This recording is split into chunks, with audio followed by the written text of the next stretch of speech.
Vamos a pasar sin más dilación y yo evidentemente voy a guardar silencio porque esto es cosa de los expertos que nos han acompañado esta tarde a, bueno, el turno de preguntas, de debate, de alguna cuestión que los propios ponentes pues quieran matizar o profundizar, o si hay alguna pregunta al respecto. Además ya veo que nos acompaña el profesor Juan Antonio Sánchez también, luchando contra los elementos que se abaten contra Málaga. Pues cedo la palabra a los ponentes o a quien quiera que quiera formular alguna pregunta. ¿Qué tal? Hola, buenas tardes. Antes que nada, pues en fin, lo hacemos en directo, no digamos ahí, como se suele decir, enlatado, como se dice coloquialmente, pero en fin, ante todo, un afectuoso saludo, en fin, para quienes os habéis partido el cobre, como se dice coloquialmente, por la organización de este fabuloso seminario, a todas las personas que, en fin, han participado. Y bueno, sí quería comentar que precisamente también en relación al debate voy a enlazar, en fin, un poco tipo coloquio con lo que planteaba el doctor González Torres. Efectivamente, cuando se estudia la fenomenología de la religiosidad popular y sobre todo cuando estamos hablando de la objetualización de las imágenes en un sentido literal, es decir, entendiendo el concepto de objeto como algo que incluso se puede más que manipular, incluso adulterar. El profesor González Torres ha citado el caso, en fin, que muy brillantemente, como siempre, lo ha sintetizado en ese collage de imágenes, precisamente de la Virgen de la Victoria, patrona de Málaga, es decir, es una de las piezas, y evidentemente lo digo sin ningún tono chauvinista, es una pura realidad, es una de las piezas quizás más valiosas del patrimonio histórico de Andalucía, es decir, es una obra artística, yo creo que salta a la vista, es obvio, de primera magnitud. Pero claro, sucede también, y es también creo que algo muy interesante en relación a la fenomenología de los aspectos que estamos tratando en el seminario, precisamente el diferenciar, pues digamos, comportamientos que podríamos decir que están justificados, es decir, dentro de lo que Michel Bajandal denominaba el periodais, es decir, el ojo de época, es decir, las épocas proyectan una forma particular de ver las cosas, de hacer las cosas conforme unas constantes culturales, pero claro, el problema que se plantea es cuando hoy por ejemplo, que es un debate, claro que esto sería también tema de monográfico, incluso en este caso y en otros muchos, ¿no? Digamos, hay quienes se empeñan en adoptar lo que yo denomino una actitud vintage, es decir, con grabados en la mano, fotografías antiguas en la mano, pues se pretende precisamente volver a algo que, bueno, en su momento y en su contexto histórico, y yo creo que eso es algo que sabemos muy bien quienes hacemos historia del arte, pues como digo, pertenece, digamos, a las pautas de comportamiento naturales, la óptica de una época. Pero claro, evidentemente, en un momento como el actual, que haya personas, y si me permitís, no voy a ser políticamente correcto, que pretendan volver a convertir a una obra tan maravillosa en todos los aspectos, en el mamarracho que era, precisamente antes de 1934, no tiene justificación, porque evidentemente en nuestro momento actual ya interviene, ya desde incluso desde el mundo contemporáneo, una serie de aspectos. Es decir, en el siglo XVI, en el siglo XVII, en el siglo XVIII, esos comportamientos también se justifican porque no existe ni la conciencia de patrimonio, ni el concepto de patrimonio, ni la legislación de patrimonio que evidentemente, digamos, a nosotros y a nosotras como personas del siglo XXI y del siglo XX, pues hace que evidentemente tengamos, digamos, otros modos de percepción.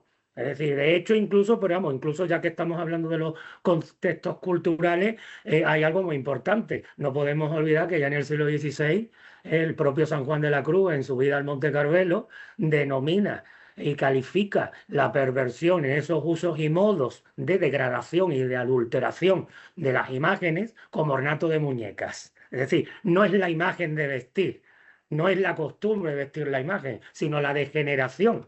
E incluso creo que podemos utilizar el concepto de generación incluso en momentos anteriores, porque vamos, estamos hablando de un individuo del siglo XVI con una vocación de escultor muy desconocida y evidentemente, pues bueno, ahí entran en conflicto por una serie de cuestiones. En fin, yo he abierto el debate con este aspecto, pero bueno, yo estoy convencido que bueno, van a salir otras cosas muy interesantes. Yo me he lanzado a la piscina primero para romper el fuego.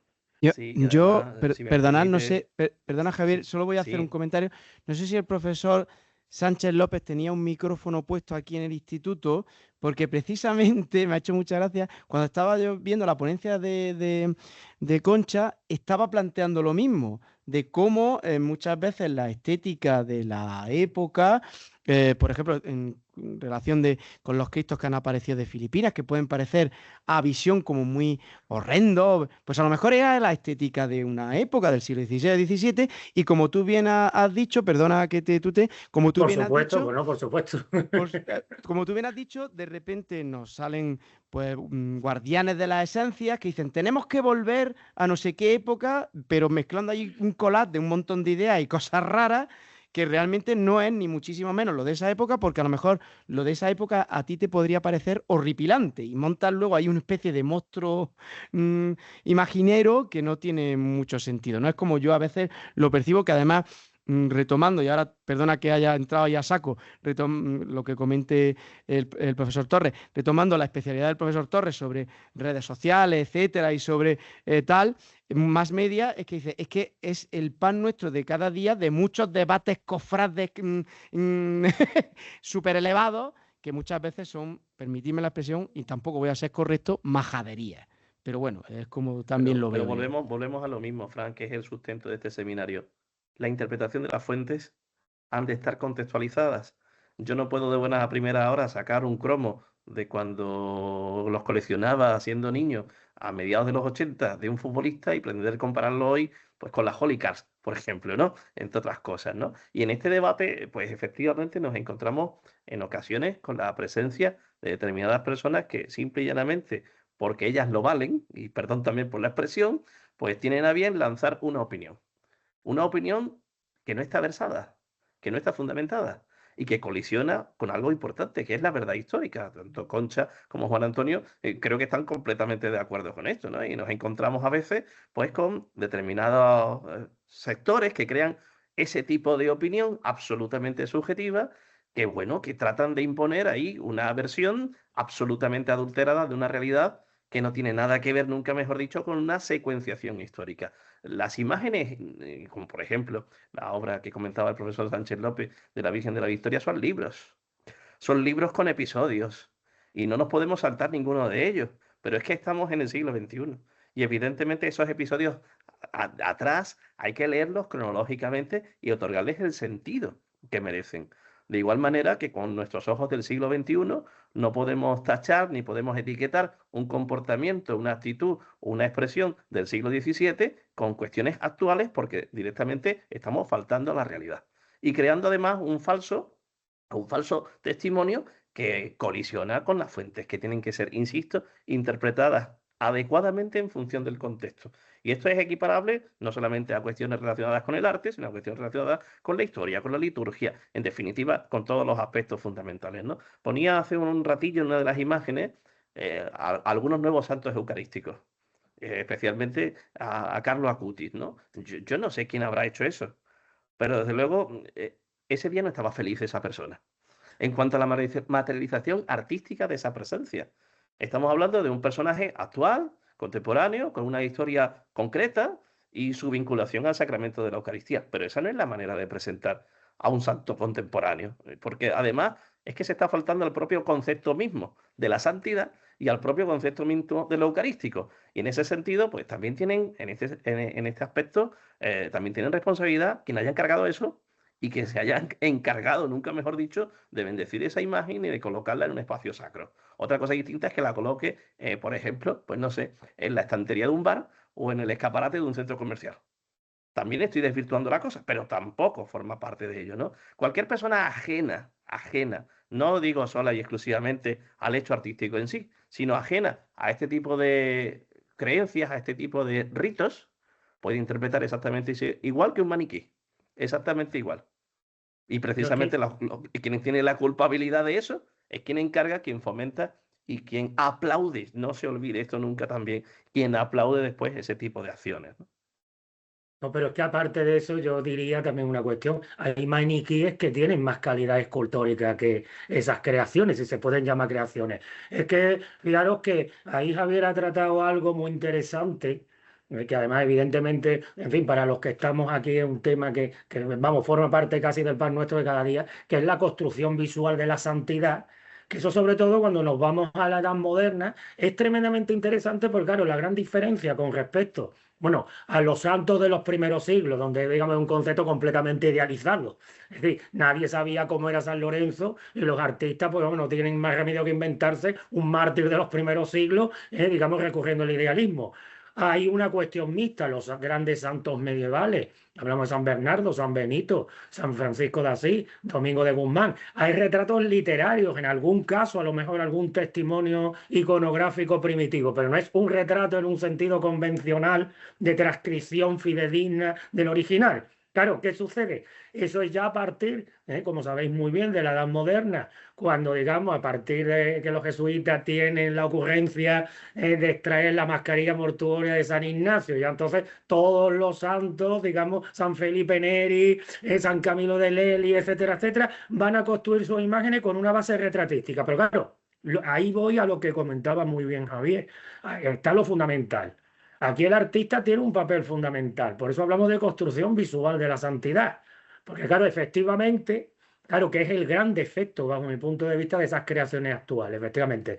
Tú ves a Carlo Acuti o ves otros santos contemporáneos, y entonces evidentemente hay una gran equivocación tanto por parte de los artistas que construyen esa iconografía, como sobre todo, que yo creo que es el problema fundamental, por los comitentes. Es decir, porque aquí hay una cuestión. Veo una gran diferencia entre siglos anteriores, digamos, las grandes creaciones del manierismo, del barroco, en la construcción visual de la santidad, incluso vamos a ser un poco indulgentes, parte del siglo XIX, con lo que está sucediendo en épocas recientes. Es decir, el artista, pues sí, recibe esa misión. Pero claro, evidentemente hay algo muy importante. Es decir, no se puede, es decir, desde el natural hay que construir el santo. Y entonces, evidentemente, aunque el santo y el natural van a tener un parecido, construir un santo requiere un esfuerzo añadido que evidentemente es lo que haga que la representación sea trascendente. Es decir, y entonces vamos, si comparamos el individuo real y la imagen escultórica o pictórica, sí, claro que se van a parecer, pero hay una gran diferencia. Una cosa es una imagen de culto que ha trascendido el natural. Es decir, ha subido ese escalón que evidentemente, digamos, desde la vía creencial cristiana es la gran diferencia entre la persona que ya está en el estadio de beatitud y quienes estamos aquí. Entonces, claro, ¿qué es lo que sucede? Hay también un factor importante. La comitencia, por ejemplo, en la Edad Moderna, confía en la capacidad de los artistas y en la capacidad de iniciativa de los artistas para conseguir eso. Es decir, por ejemplo, a mí me está viendo ahora mismo a la cabeza, ya que he citado el caso de San Ignacio, Rubens y Martínez Montañés utilizan la mascarilla de San Mortuorio de San Ignacio para hacer la escultura de la Iglesia de la Anunciación de Sevilla y luego en fin, todas las representaciones de San Ignacio de Rubens. Son iguales y distintos. Es decir, porque vemos un San Ignacio de Rubens, vemos un San Ignacio de Martínez Montañés y uno y otro están siguiendo, transcribiendo fielmente el original basado en la fisonomía de la mascarilla mortuoria. ¿Cuál es el problema contemporáneo?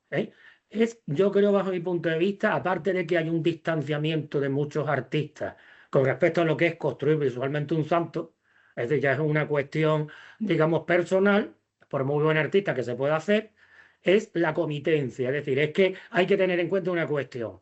Estos nuevos santos y santas surgen, y esto es un fenómeno muy interesante que lo tenemos perfectamente reflejado en Madrid, en la Catedral de la Almudena. Es decir, donde se refleja perfectamente el complejo de inferioridad de las nuevas órdenes, es decir, de las que surgen en el siglo XIX, XX, que fomentan todos estos nuevos santos y santas, aunque algunos no pertenezcan a órdenes religiosas, y los santos de toda la vida. Y entonces, ¿qué sucede? Hay como una obsesión por parte de estas órdenes o por parte de estas congregaciones o estos comitentes en controlar la iconografía. ¿Qué sucede? Eso provoca que el artista, pues digamos, esté completamente esclavizado hasta el punto de que se le anula completamente cualquier capacidad de iniciativa y entonces ¿cuál es el resultado? Un muñeco de cera. Es decir, fijaros que os voy a comentar un caso, en este caso no es una imagen de culto, pero es un monumento público. Es decir, fijaros, un escultor realizó pues digamos una estatua pública, que vamos, sigue la misma iconografía de la estatua de culto, pues de un beato jesuita recientemente elevado a los altares, el padre Tiburcio Arnaiz. Fijaros, si tenéis curiosidad, era un individuo que si este hombre es retratado, pues pensad por un artista del siglo XVI, del siglo XVII, hubiera dado un juego plástico e iconográfico brutal, es decir, un hombre muy enjuto, muy delgado, muy espiritualizado, es decir, algo genial desde esas perspectivas. ¿Qué sucede? Esa estatua la encarga la Compañía de Jesús y entonces tenemos a uno de los jesuitas ahí pico y pala en el taller del escultor, etcétera, etcétera. La obra es un desastre. Es un vampiro suicidándose, tirándose por el precipicio. Es decir, Javier se está riendo porque como lo conoce, si tenéis curiosidad lo buscáis y creo que no estoy siendo para nada exagerado. Y entonces, fijaros, algo muy interesante. El escultor ha pedido que cuando se estudie su obra se excluya esa obra de su catálogo. Es decir, fijaros qué interesante. Es decir, claro, yo hago la obra porque, claro, es dinero, evidentemente. Y como se suele decir coloquialmente, hay que comer. Pero digamos, esto es contraproducente para mi currículum. Es decir, fijaros qué reflexión nos suscita este estudio de caso tan interesante en relación a esto que estamos comentando. Que claro, que enlazamos con el debate que anteriormente estábamos planteando en torno a lo que yo comentaba o definía como actitud vintage. Actitud vintage y, como muy bien ha señalado Javier, absolutamente inculta. Es decir, porque evidentemente no hay una cuestión de fondo, de formación, que evidentemente pues justifique esos procesos. Es curioso que esa incultura es un mal endémico, porque, por ejemplo, cuando las obras de caña de maíz de procedencia americana llegan aquí al sur peninsular en la Edad Moderna, pues, conforme van dando el tiempo, y sobre todo ha llegado al siglo XIX, pues hay voces que dicen que esas imágenes no reflejan la piedad popular. ¿Por qué? Pues porque su materialidad, en este caso la caña de maíz, no responde, digamos, a criterios de nobleza material, que una obra que represente la pasión de Cristo, sea un crucificado, sea un nazareno, tiene que ser otra cosa. Y esas obras que son interesantísimas precisamente, tanto por la materialidad como por la estética, como por ser hijas de un contexto determinado, la inculturación del credo cristiano europeo con los ancestros novohispanos, pues empiezan a sustituirse por otras y a desaparecer. Y estamos, es que el debate es exactamente igual, estamos en el siglo XXI, pero esto que estoy comentando es perfectamente igualable a partir de mediados del XIX. Porque además, aunque bueno, esto lo hemos hablado también en otras ocasiones, el siglo XIX es uno de los siglos más dañinos en cuanto a cuestiones de patrimonio y sobre todo de herencia histórica de obras del pasado. La palabra también a Concha. No, Sí, yo claro. estoy de acuerdo con vosotros, ¿eh? O sea, no estoy diciendo nada porque estoy totalmente de acuerdo. Y claro, aquí el debate se puede extender, pero muchísimo, porque como muy bien dice Javier, hay que tener en cuenta muchos parámetros. Esto es de alguna manera una labor de coordinación de distintos elementos. Es como un tapiz, tienes que ir tejiendo diferentes hilos. Y aparte de todo, pues también tenemos que tener en consideración dos cosas. Por un lado es el estudio teórico y por otro lado es la contemplación, que exigen mecanismos también diferentes, porque a la hora de hacer una reconstrucción teórica, tú sí puedes y debes además adoptar un poco la mirada de aquella época, la visión de la época. Ahora, claro, cuando ya te enfrentas de otra forma con lo que es el hecho artístico, ahí es un poco diferente. Es lo que decía Juan Antonio, perdón, es lo que decía Juan Antonio de no adoptar una actitud vintage. Si cabe, yo debatiría un poco con Juan Antonio el tema del comitente y el tema del artista. Evidentemente, yo creo que la culpa mayoritariamente la tiene el artista, porque date cuenta que en épocas pasadas los comitentes también han hecho encargos muy precisos, diciéndoles exactamente cómo tenían que llevar el traje, de qué color se tenía que pintar, cómo tenía que ser, que tenía que parecerse al de la catedral de tal o a la catedral de cual. Es decir, eran muy restringidos. Yo estimo que incluso más que ahora, pero claro, ahí está el artista y lo has dicho muy claramente con esas bueno, vamos, pintura de Rubens y de otros artistas con respecto a lo que era la máscara funeraria de San Ignacio de Loyola. Y cómo se hacen imágenes totalmente diferentes, porque al final el artista lo que no tiene que hacer es una copia literal de la realidad, sino de alguna manera es una reconstrucción de esa realidad o una reinterpretación de la realidad para trascenderla. Y ahí es lo que falta precisamente al artista contemporáneo, que lo que carece es de ese mecanismo para saber aportar esa trascendencia a la imagen. Y lo hemos visto en la de Carlo Acutis, que por cierto, y esto os lo voy a decir casi en secreto, yo cuando la he visto pensé que era la imagen, digo, que hace un futbolista con una custodia. A mí me parecía un futbolista, luego ya claro me he dado cuenta que era Carlo Acutis. Pero ¿por qué? Porque le falta la trascendencia y porque efectivamente parece una figura de cera. Parece que entras en el museo de Madame Tissot en vez de entrar en un museo de arte. Y es que yo creo que el arte no puede ser tan literal, no tiene que ser tan literal, ni siquiera la fotografía, porque la fotografía nos parece que es literal, pero no, el fotógrafo tiene que buscar el encuadre, buscar la iluminación, es decir, trascender lo que es la realidad pura y dura. Y eso es lo que falta. Entonces yo ahí echaría más culpa al artista que al comitente. Fíjate, un buen artista probablemente si esta imagen que tú dices, que yo desconozco porque no la he visto nunca, de la que nos has hablado y que parece un vampiro, pues probablemente esa en manos de Rubens hubiera sido un auténtico ángel. Maravillosa, maravillosa. O del Greco, por eso te digo, además, O fíjate, del estoy Greco, exactamente, no, efectivamente. no, y fíjate, además, mira, si tienes curiosidad, fíjate, cuando tú lo veas, busca ahí el jesuita, el beato Tiburcio Arnaiz. Cuando tú lo veas, vas a ver un personaje de Zurbarán, del Greco, es decir, efectivamente, de Sánchez Cotán, es decir, de esa línea, es decir, o sea, fíjate, un personaje que diríamos desperdiciado, diciéndolo coloquialmente. Vamos, te digo, estoy completamente de acuerdo con lo que has comentado, totalmente, con respecto al tema también de los comitentes, pero fíjate que también hay incluso, aun cuando los comitentes efectivamente en la edad moderna antes eran muy exigentes, fíjate que también hay algo importante que es lo que ha salido en más de una ocasión en el debate este tan maravilloso que estamos teniendo, la cuestión de la formación, es decir, un comitente de aquella época, claro, fíjate que evidentemente era muy exigente, como tú muy bien has dicho, pero yo creo que incluso, fíjate, como se suele decir, podía permitirse el lujo de serlo porque había como un bagaje de formación, de conocimiento, que efectivamente tú que te arropabas, pues digamos, esas imposiciones que hacía el artista. Y fíjate que, por ejemplo, hay un caso también que yo veo muy emblemático. Fíjate que incluso como sabemos muy bien, es casi un documento prototípico en el arte español cuando se habla de la relación del artista y el comitente, como es el contrato entre Martínez Montañés y el arcediano Mateo Vázquez de Leca. Y fíjate, sucede exactamente lo que tú estás comentando, Concha. Es decir, es que ya el cliente no puede ser más exigente. Es decir, de esta manera tiene que tener es la expresión, es decir, va más allá de materiales, de medidas, de algunas cuestiones técnicas, iconográficas, es que incluso hasta la expresión. Pero bueno, aquí hay algo que me parece a mí tremendamente fascinante y hermoso cuando estudiamos las relaciones entre el comitente y el artista. Es como, a pesar de ser un cliente exigente, no lo siguiente, diríamos. Es decir, incluso sería, digamos, yo me imagino que un artista que fallara, Mateo Vázquez de Leca, pues evidentemente tendría que ser algo terrible, es decir, lo que le podría caer. Pero hay algo muy interesante.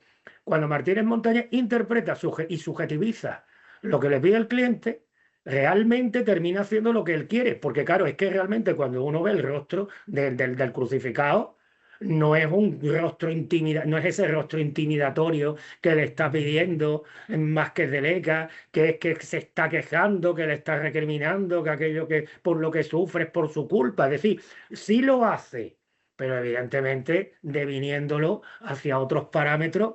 Que claro, evidentemente yo creo que el primer sorprendido en ese caso, cuando tuviera la primera oportunidad de ver la obra terminada, sería quien la había encargado. Pero claro, estamos hablando de un nivel, y efectivamente, como tú muy bien has dicho, digamos, de formación, de saber lo que se quiere, cómo se quiere, etcétera, etcétera, que claro, cuando eso patina y cuando eso falla en el contexto de ahora que estamos hablando, pues puede, mira, te voy a decir, tú fíjate una cuestión. Y fijaros, voy a remitirme a otro de los grandes conceptos que siempre manejamos, el decoro. Es decir, es cierto que, digamos, cuando hablamos de la construcción visual de la santidad, al personaje hay que contemporaneizarlo. Pero vamos a ver, yo hasta cierto punto me pregunto, una imagen que va a estar expuesta en un altar o que va a estar del culto vestido con un chándal, es decir, por muy actual que sea, ¿sería pertinente? Es decir, porque, hombre, evidentemente yo creo que se puede utilizar unos parámetros de moda actuales o más o menos de cercanía sin incurrir incluso en algo que nos llevaría hasta lo kitsch. Es decir, porque este chico no estaría siempre en chándal. Es decir, Es alguna que vez es está... igual que comentábamos antes con las vírgenes de la Edad Claro, Moderna que recurren a los claro, patrones cortesanos. claro. En ningún caso a esas vírgenes que imitan o bien el vestuario de grandeza o el vestuario de luto, evidentemente no constituyen su vestuario solo y exclusivamente el camisón, sino que evidentemente el camisón forma parte de un ropaje interno que arma la pieza. Claro. Y en ningún caso, evidentemente, esas imágenes que tienen que tener además de ese concepto de decoro, el de unción y el del respeto hacia el concepto que se visibiliza a través de ella, pues tienen que guardar una serie de elementos consustanciales. Ahora estamos en otra época. Y otra época que ni es mejor ni peor, ojo, porque no todo lo pasado es bueno, ¿eh? No todas las obras históricas No, son no, de no. referencia, en No, no, no. absoluto. Pero en la época actual, bueno, en este fenómeno de la religiosidad local o de la religiosidad popular, evidentemente es hijo de su tiempo y el tiempo que nos toca vivir es este. Por lo tanto, bueno, que hayan estas tergiversaciones, estas salidas de carril, estos inventos que además se venden como algo innovador, que eso es lo grave también. Es que hemos hecho una cosa nueva. No, usted lo que está haciendo es una auténtica guarrada, con perdón de la expresión. Y además está atentando contra los valores que esa imagen o que esa obra detentan precisamente para la comunidad de creyentes, desde el punto de vista de la historiografía y no desde las creencias. ¿Qué nos toca hacer a nosotros? Denunciar. Bueno, claro, es que eso también es un poco el elemento de nuestra época. Nuestra época no busca la permanencia, busca la novedad. Entonces yo creo que ahí también entramos en esa idea de la novedad y claro, por supuesto, tampoco tenemos una época que mayoritariamente, la sociedad mayoritariamente, yo diría que está alfabetizada, ¿no? Alfabetizada. Entonces hay un gusto pues un poco dudoso Hay en mucho muchos disgusto, casos. hay Y mucho claro, disgusto. el tema del decoro ya lo definió muy bien Trento porque Trento diferencia muy bien entre lo que son las imágenes sagradas y lo que luego es el atrecho que las acompaña. Y aquí, por ejemplo, lo tenemos muy claro en los pasos de Semana Santa. A los sayones, por ejemplo, se les viste como se vestía más o menos en ese tiempo, pero sin embargo, las imágenes sagradas se les utiliza, se les aplica ese sentido del decoro de que tienen que ir de alguna manera vestidos de manera diferente. Y yo no digo que aquí se les pongan túnicas, pero es lo que, claro, estábamos hablando. Ponerle ya con un chándal que te da la impresión que es, pues no sé, yo no entiendo de fútbol, pero pues no sé, Mourinho no es futbolista, ¿no? Pero Era bueno, entrenador, pero puede ser. pero Podría bueno, ser. bueno, pues un futbolista Puede llegar a dar el mismo miedo. sosteniendo una custodia y además pintado de rojo, ¿eh? Ojo, no hemos buscado un color discreto es para que se vea. Entonces es un horror, o sea, no tiene otro calificativo, es un auténtico horror. En fin, a mí me gustaría mucho seguir este debate y tendríamos que haber empezado a lo mejor por él. Porque siempre dejamos el debate para el Sí, es verdad, final y es muy y interesante. claro, ya estamos llegando a una Pasadísimo hora de sí. que es un poco intempestiva. Nosotros ya Bueno, nos han cerrado, ¿eh? O sea, esto no, tenemos ahora que salir. esto nos sirve, compañeros, compañeras, para, bueno, ponernos a nosotros mismos otro reto, que es Sí, la continuación de este seminario en el tiempo, sí. a través de una serie de temas que durante todos estos 3 días han ido surgiendo y que creo que suscitan el interés de buena parte de Sí, las sí, personas sí. participantes, ¿verdad? Sí, Yo sí, creo Javier, que, y muy interesantes además todos ellos, ¿eh? O sea, el otro día fueron unas ponencias extraordinarias, hoy también. Vamos, yo estoy encantada porque además ya se ha cogido un poquito el mecanismo de los vídeos auditados y creo que eso da mucha fuerza a todo lo que es. A lo mejor es verdad que tenemos que hacer un esfuerzo por recortar un poquito la duración de los vídeos y ampliar la de las mesas redondas. Yo Pues sí. propondría un poquito eso. Sí, sí. Y por supuesto, este formato creo que tiene bastante difusión, por lo que estoy viendo que hay mucha gente que está asistiendo a este debate y en general a las conferencias.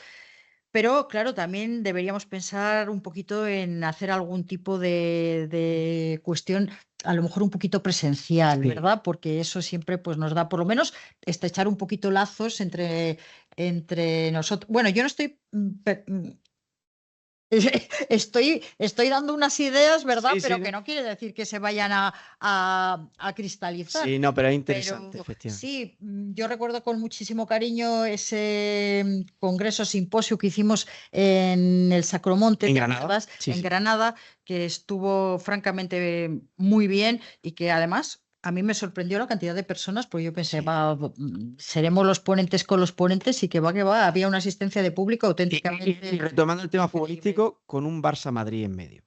Ah, Cosa que decir, yo y de la eso no me gente acuerdo, ¿ves? se mantuvo firme. O sea que, Yo de eso no me acuerdo porque como de fútbol no entiendo una papa, pues no me pues, acuerdo de eso. Pero sí, la verdad que fue una experiencia estupenda y, hombre, no lo podemos repetir de manera asidua por una cuestión económica, pero tendríamos que hacer pues un poder a ver si rascamos un Por poquito de un nuestra sitio y de parte, otro. y hablo también por la parte de Juan Antonio, pues pertenecemos al Departamento de Historia del Arte de la Universidad de Málaga. Las puertas de esta casa están abiertas De par en par. para cualquier iniciativa que respecto a estos temas, pues también podamos aportar sí. desde el departamento, no solo nosotros dos, sino otros compañeros, otros colegas, a este debate Sí, interesantísimo, yo desde ahí, luego. y ya, si me permitís, pues, si me permitís, cierra Concha, sí que me gustaría, y te agradezco, Javier, que hayas sacado este tema, hacer un agradecimiento público al Departamento de Historia del Arte de la Universidad de Málaga, que se ha aportado no solo con vosotros personalmente, sino que nos ha brindado un apoyo muy interesante y de verdad muchísimas gracias. Que creo que a lo mejor habrá alumnos incluso inscritos, o sea que la verdad es que ha sido una relación Málaga-Valladolid de verdad muy fructífera y muy a repetir, muy a repetir. Pues yo suscribo las palabras de Javier. Y tenéis también las puertas abiertas de nuestro instituto para cuando queráis pues, hacer una investigación, pasaros por el archivo de Simancas, en fin, todas estas cosas que os recibiremos con mucho cariño. Y bueno, esperamos volver a vernos en la siguiente edición de estas jornadas, ¿verdad? Bueno, en este caso Fuentes, ritos y significados y en otras ocasiones pues con otro título. Así que muchas gracias a los asistentes y muchas gracias a vosotros como ponentes también.